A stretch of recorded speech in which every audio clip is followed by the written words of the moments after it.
আমার কাছে এটি মনে হয় যে যে ফলাফলটি এসেছে অনেক জায়গা থেকেই অনেকে ইলেকশনটি রিগড হওয়ার কথা বলেছেন যে কারচুপি হয়েছে কিংবা ষড়যন্ত্র হয়েছে, কিন্তু কারচুপি বা ষড়যন্ত্র হওয়ার পরেও যেখানে আপনি যদি ভোটের ব্যবধানটি দেখেন যে ভিপি যিনি হয়েছেন সাদিক কায়েম ভার্সেস যিনি সেকেন্ড অবস্থানে আছেন আবিদ, তাদের দুজনের ভোটের ব্যবধান কিন্তু অনেক। সুতরাং কারচুপি হওয়ার পরেও এটা আমাদের মেনে নিতে হবে যে ঢাকা বিশ্ববিদ্যালয়ের শিক্ষার্থীরা আসলে শিবির সমর্থিত প্যানেলকে বেছে নিয়েছে। কারণ আমরা যদি এটি আগে একসেপ্ট না করি তাহলে আমরা আসলে এটার কারণ অনুসন্ধান এবং এর পরবর্তীতে কি করণীয় সেটি বের করতে পারবো না। সেই জায়গা থেকে আমার কাছে প্রথমত মনে হয় যে ছাত্র শিবির সবসময় একটা সুবিধাজনক অবস্থানে ছিল। এটির কারণ হচ্ছে যে সাদিক কায়েমকে আপনারা দেখেছেন যে তিনি পূর্বে ছাত্রলীগের রাজনীতির সাথে যুক্ত ছিলেন। আপনি দেখেছেন যে ছাত্র শিবিরের যিনি জিএস সমর্থিত যিনি প্রার্থী ছিলেন SM ফরহাদ, তিনি তার অনুষদে ছাত্রলীগের কমিটিতে পোস্টপ্রাপ্ত ছিলেন। অর্থাৎ আমরা দেখেছি যে বিভিন্ন সময়ে ছাত্রলীগের মধ্যে তারা অনুপ্রবেশ করেছিলেন এবং তারাও কিন্তু ব্যাখ্যা দিয়েছেন যে যেহেতু ফ্যাসিবাদ বিরোধী আন্দোলনে তাদেরকে হত্যাযোগ্য করে তোলা হতো, এই কারণে তারা বাধ্য হয়ে ছাত্রলীগের রাজনীতিটি করেছেন। কিন্তু প্রশ্নটি হচ্ছে যে 5ই আগস্টের পরে আপনি দেখবেন যে যখনই সাদিক ফরহাদরা সামনে আসা শুরু করলেন, তাদের রাজনৈতিক গ্রাউন্ডটা কিন্তু একদিনে তৈরি হয়নি। আমরা দেখেছি যে সাদিক কায়েমকে সোশ্যাল মিডিয়ায় একদম রীতিমতো আনসাং হিরো বানিয়ে দেওয়া হয়েছিল, যে জুলাই আন্দোলনের একমাত্র অগ্রনায়ক হচ্ছেন তিনি, এবং তার মধ্য দিয়ে তার প্ল্যানের মধ্য দিয়ে হচ্ছে জুলাই গণঅভ্যুত্থান সংঘটিত হয়েছে। তো এই যে আপনি দেখবেন যে সোশ্যাল মিডিয়ায় দীর্ঘদিন ধরে একজন মানুষকে কাল্ট আকারে স্থাপন করা, তাকে হিরো বানানো, এবং তার পরবর্তীতে আমরা দেখি যে হলগুলোর ক্ষেত্রে ঢাকা বিশ্ববিদ্যালয়ের পার্টিকুলারলি ছাত্র শিবির কিন্তু অনেক ধরনের ওয়েলফেয়ার পলিটিক্স করেছে।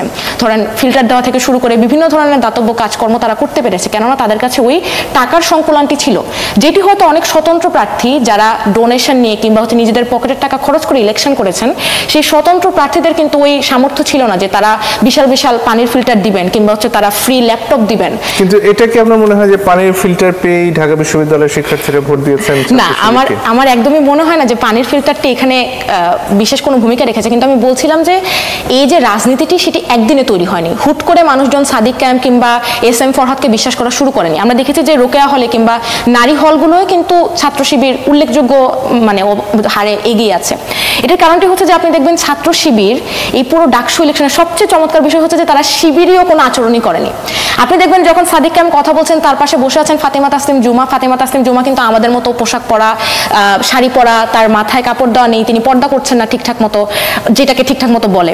তো সেই জায়গা থেকে যখন আমরা শিবিরের বিরুদ্ধে বিভিন্ন ধরনের কথা শুনতাম যে আসলে তারা নারীদেরকে সম্মান করে না কিংবা হচ্ছে তারা চায় নারীরা ঘরের ভেতরে থাকুক, তারা চায় নারীরা পর্দা করুক ইত্যাদি ইত্যাদি, ছাত্র শিবির কিন্তু তাদের আদর্শের বাইরে গিয়ে এসেই কিন্তু এই ডাকসু ইলেকশনটা জিততে চেষ্টা করেছে।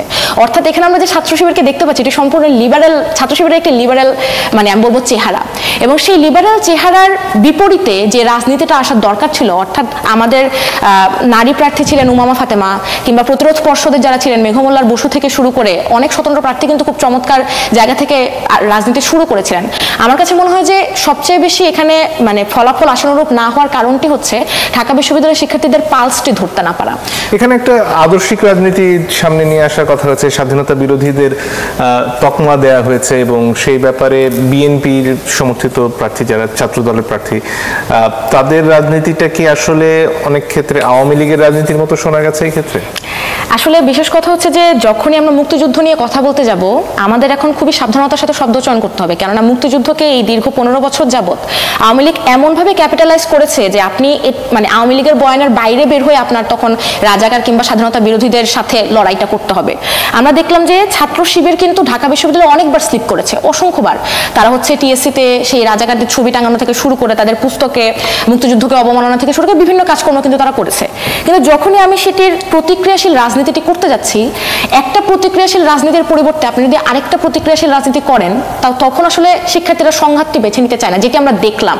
কেননা আপনি যখন শুধুমাত্র ভাঙার কথা বলবেন, আপনি কি নির্মাণ করছেন, শিক্ষার্থীদের সামনে আপনি কি আনছেন, সেটা অনেক গুরুত্বপূর্ণ বিষয়। এবং আমি আরেকটি কথা বলবো যে আমার কাছে মনে হয় এই নির্বাচনে সোশ্যাল মিডিয়া এবং টিভি মিডিয়াগুলো খুবই গুরুত্বপূর্ণ ভূমিকা রেখেছে। আপনি দেখবেন যে সোশ্যাল মিডিয়ায় যেভাবে বট বাহিনী থেকে শুরু করে যেভাবে স্পন্সর্ড পোস্ট, বুস্ট পোস্ট করে, আমরা দেখলাম যে একটি প্রজনন কেন্দ্র নামক একটি গ্রুপেও সাদিকের হচ্ছে ভিপি পোস্টের প্রচারণা হয়েছে, যেখানে আসলে যেটার সাথে ডাকসু নির্বাচনের কোনো সম্পর্কই নাই। তো এই ধরনের সকল গ্রুপে, সকল জায়গায়, কোচিং সেন্টার থেকে শুরু করে সকল ধরনের ক্লাস্টারে তারা কিন্তু তাদের প্রচারণাটুকু করেছে। এই সামাজিক যোগাযোগ মাধ্যমের প্রচারণা কি ভোটিং এর ক্ষেত্রে বড় ধরনের সামাজিক যোগাযোগ মাধ্যমের ভূমিকা ভোটিং ভোটিং এর ক্ষেত্রে তখন ভূমিকা রাখে, কেননা যখন আপনি বারবার রিলের মধ্যে আপনি বারবার হচ্ছে আপনার এখন তো আমরা যারা জেনজি আমরা সারাক্ষণই মোবাইলেই থাকি, তো আমরা যখন এই বারবারই ধরেন কিছু একটা ন্যারেটিভ দেখতে থাকি তখন কিন্তু আসলে মানে আনকনসিয়াসলিও হচ্ছে এটি নিজেদের মধ্যে প্রথিত হয়ে যায়। এর পাশাপাশি আপনি দেখবেন যে টিভি মিডিয়াগুলো কিন্তু ডাকসু নির্বাচনকে যেভাবে প্রচার করেছে সেগুলো আমরা দেখতে পেয়েছি যে মানে ছাত্র শিবিরের আসলে যে প্রশ্নগুলো আমরা সচরাচর করি তাদের আদর্শিক রাজনীতি নিয়ে, কিংবা হচ্ছে ভাই যেরকম বলছিলেন যে ঢাকা বিশ্ববিদ্যালয়েও কিন্তু একটি পরিবেশ পরিষদ ছিল যেখান থেকে ছাত্র শিবিরকে আসলে অবাঞ্ছিতই ঘোষণা করা হয়েছিল। তো এই ধরনের প্রশ্নের কিন্তু মুখোমুখি তাদের খুব একটা হতে হয়নি।